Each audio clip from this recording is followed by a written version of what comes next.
Hi everyone, I'm Susan Mulvihill. This is the second half of my question and answer video. As I mentioned in last week's video, I had recently posted a question on Facebook asking folks, what kinds of things do you want to know about gardening? And I got quite the response. So last week's video I covered all kinds of topics.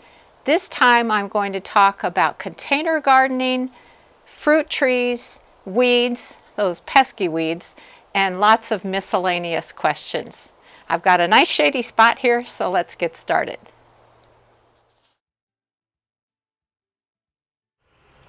Doris wants to know what flowers work well together in the same large outdoor pot. Well, the possibilities are endless, Doris. The most effective pots have thrillers, fillers, and spillers. And so I wanted to explain what those are first. The thrillers are some type of an upright plant that is really the centerpiece of the pot. And I'll give you some examples of the types of thriller plants you might consider. The fillers are smaller plants that fill in around that thriller. And I have all kinds of examples for you on that too. And then the spillers are the plants that are more of a vining type of plant that tend to spill over the edge. It softens the edges of the pots and really completes the picture.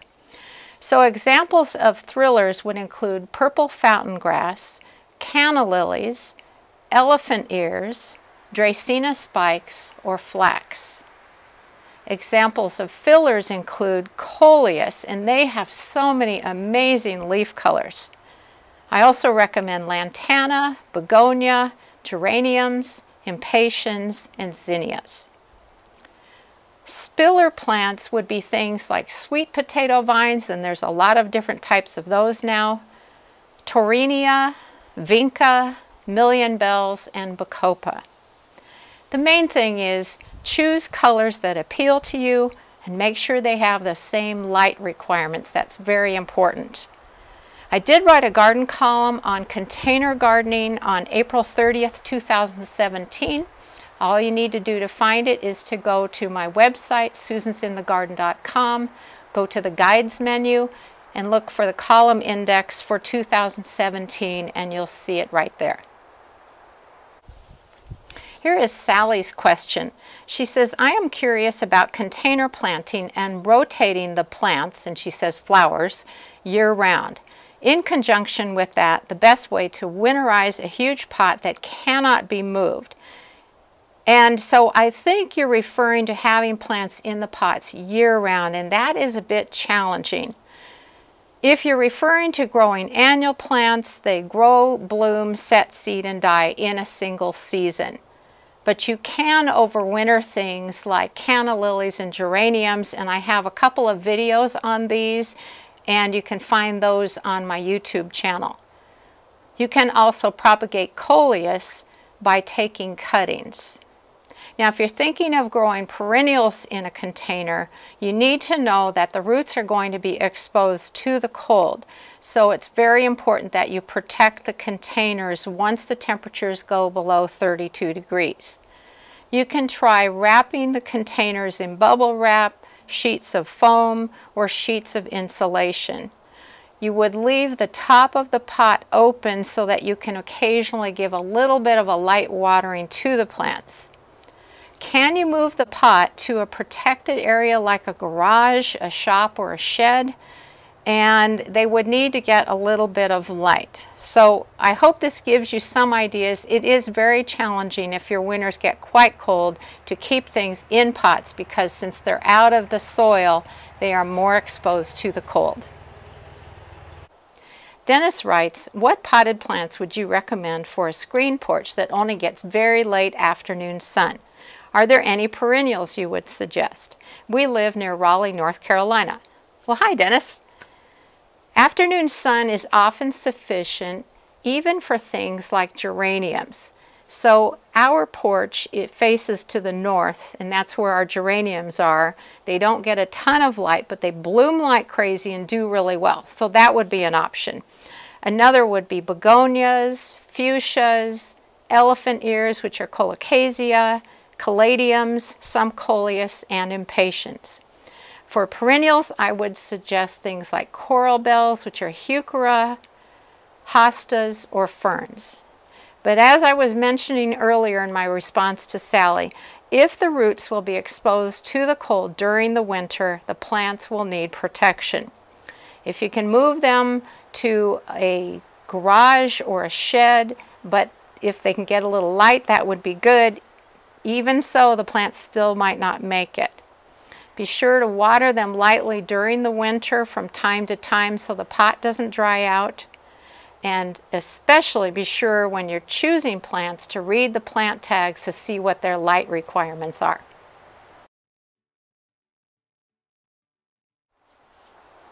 Heather wants to know how to properly prune apple trees. Well, Heather, I would prune them in late winter or early spring. And the rules are generally the same for all types of fruit trees and actually other types of pruning, in that you want to remove any dead, damaged, or crossing branches first. But when pruning apple tree branches, make sure you prune to a bud that is going to grow out horizontally. That way the developing apples will get as much sunlight as possible. I did write a garden column and shot a video on this topic on March 25th of this year, 2018. Just go to my website, go to the guides menu, then to the column index for 2018, and you will see both the column and the video right there. Peggy writes, my semi-dwarf prune tree has fruit and was looking great, but now it has many leaves with round brown spots. The leaves are yellowing and dropping. Uh-oh, that's not good. I am gathering up the leaves as they drop and destroying them, and that's always a good idea if it is some type of a disease. Should I remove the fruit as well? Ugh. Well, Peggy, this is really hard for me to diagnose from a distance without seeing the damage, but there is a plum disease called bacterial leaf spot. The leaves have brown spots, and the centers of the spots often will fall out, and so a lot of times it's referred to as shot hole disease. This disease is caused by a bacteria called Xanthomonas arboricola. Phew. And what happens is the fruit might also show some symptoms of lesions on them, and unfortunately the disease is difficult to control. But before doing anything drastic, I would recommend contacting your local master gardeners for a more definitive diagnosis. It will probably not come as a surprise that I received a lot of questions about controlling weeds, and they are a huge problem and they take a lot of the fun out of gardening. So for example, the types of questions I had was from Lindsay, controlling bindweed, particularly where other desired plants are already established. That is tough. Christine wants to know how to get rid of nutgrass. Kathy wants to know what is the best non-toxic weed killer. I've seen many recipes and tried them. I have bishop's weed that, as you know, has taken over. I just keep digging it out, but it is nearly impossible to control. Any tips would be greatly appreciated. I refuse to use anything toxic and figure I get my exercise digging it out. Okay, I like your attitude. Donna wants to know about controlling wiregrass in her flower beds, and Common Citizen wants to know all about weed control. Well, in this video I can't go into great detail, but I have some thoughts. First of all, the problem with weeds is that there are no good organic solutions. There's vinegar, but vinegar is toxic to frogs and other types of amphibians, so that's a very good reason not to use it. And besides, you would need a really strong type of vinegar that is anywhere from 10 to 20% rather than a regular household vinegar that is 5% in order to be effective. But with vinegar that is as strong as 10 to 20%, there are risks of skin irritation, burns, eye irritation, and so on. So I just don't want to mess with it. Some of you have probably heard of corn gluten meal, but research has shown that it's really not that effective. There are no chemical products I would recommend for weed control because I am committed to gardening organically. One thing you can try is heavily mulching over the affected area by using either like a weed block fabric or a nursery grade fabric, or even sheets of cardboard, and that will block the light to the plants and make it very difficult for them to grow. Now last year I wrote a column and shot a video on weed strategies, and it was on June 25th, 2017. So again, I sound like a broken record, but if you go to susansinthegarden.com, go to the guides menu, then to the column index for 2017, and you'll find it there. Carol says she is curious about a product called Biochar. As she writes, she says, I first heard about it when I was at our farmer's market at a Master Gardener booth when a young man came up and told us about it. Do you know anything about this? It's supposed to be kind of a probiotic treatment for plants. Ooh, this is a meaty, very complex subject, but here is a brief explanation of biochar. It has been around for thousands of years and originated in the Amazon rainforest. Biochar is a carbon that has been created in the absence of oxygen. And I apologize if I just made your eyes glaze over. Think of the charcoal you use for barbecuing. It's kind of similar to that. It's usually made from wood chips, but it can be made from other types of materials, including manure. It's very porous. It makes garden soil more friable, and it makes more nutrients available to plants. It is a one-time soil amendment rather than something that you would add to your soil on an annual basis. It's expensive though. So for example, it costs about $30 for a cubic foot of biochar, but that is enough to add a layer to the soil of a 3-foot by 8-foot raised bed. I'm kind of tempted to experiment with it in one of my beds and see what the results are, and I'll certainly report that back to you. But you can find out more information about biochar by going to the biochar-international.org website and then looking for the biochar tab. So yeah, it's a meaty subject, but it is certainly something that's worth looking into. Kathy asks, is it okay to mulch with grass clippings? Yes, absolutely, Kathy. Grass clippings make a great mulch, but they need to be from a lawn that has not been treated with any herbicides such as weed and feed. That is because herbicides kill broadleaf plants. And guess what most of the vegetables we grow are? Yep, broadleaf plants. And so you definitely want to go with grass clippings from an untreated lawn. Sheila wants to know how to start a garden with a huge yard and a clean slate. Well, that's what we did, and it was very daunting but also very exciting. So here are some thoughts. Think about what your goals are, what appeals to you, and how much time you're going to have to work in your garden, because that is huge. Make drawings. We did that a lot. We had a pad of paper and we scribbled out some ideas and we kept refining them. Pay attention to the amount of sunlight in your yard, different traffic patterns of moving through it, where water sources are, which way the wind blows. Now all of these are permaculture design concepts and all very important to consider. Also, think about hiring a landscape designer to get a basic plan to work from. So I wish you a lot of luck, and if you have any questions, just let me know. Elizabeth asks, keeping things watered in 90-degree days. Do you have a watering system on a timer? Yes, Elizabeth, we do, and it is a huge time saver, and it makes sure that the garden still gets watered even when we don't have the time to deal with it. But when the hot weather arrives, it is so important to increase the amount of time the water runs. You don't stay with the same amount of watering time for the entire season. And it's important to water efficiently. If you can avoid doing overhead watering, that is great, because a lot of evaporation will occur before the water even gets to the plants. Don't water pathways, sidewalks, or driveways. And we use a drip system in our vegetable garden, and it's great because it puts the water right at the soil surface where the roots can get to it. I recommend watering early in the morning because you'll have less evaporation at that time.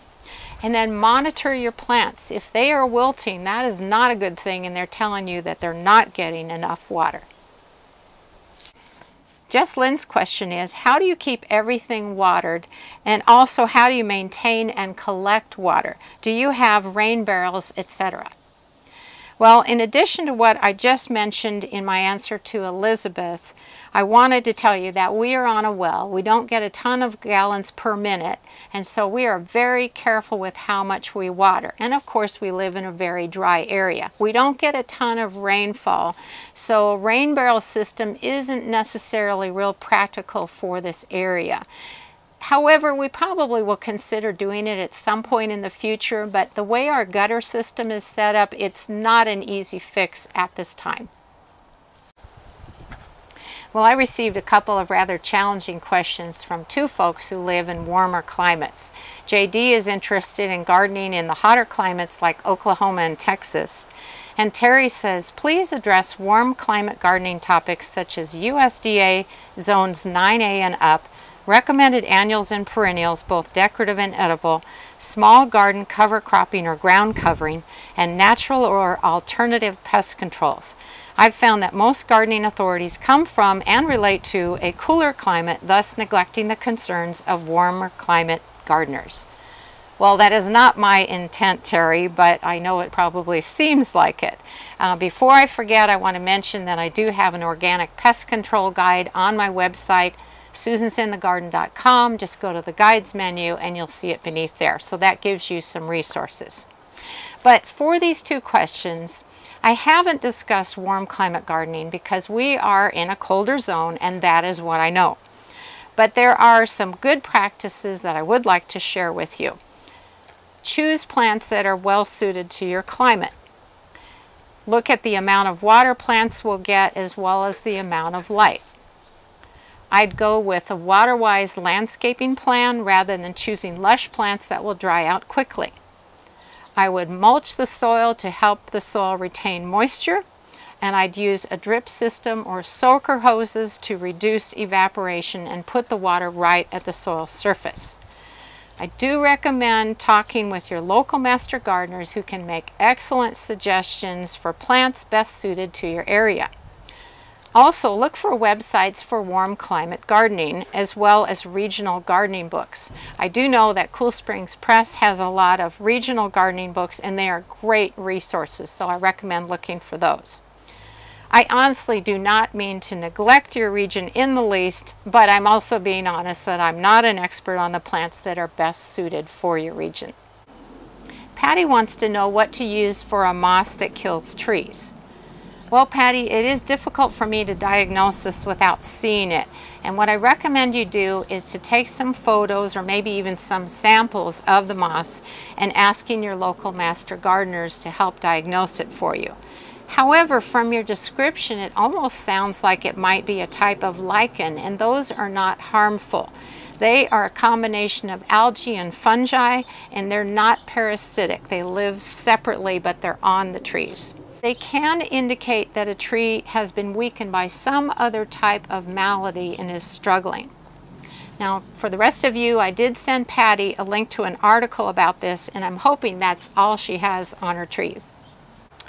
Karen wants to know about gardening amongst black walnut trees. And I'm not sure what you're growing, Karen, but I did send you a link to an article that lists the plants that are tolerant of the juglone toxicity from the black walnut trees. And I'm hoping that's going to give you some ideas of what you can grow. For the rest of you, there is an article on this on the groworganic.com website, and you might find it quite interesting. Okay, I made it through all of the questions. I hope this was helpful and interesting and educational to you. I also hope that your gardens are all doing great. I'll see you next week.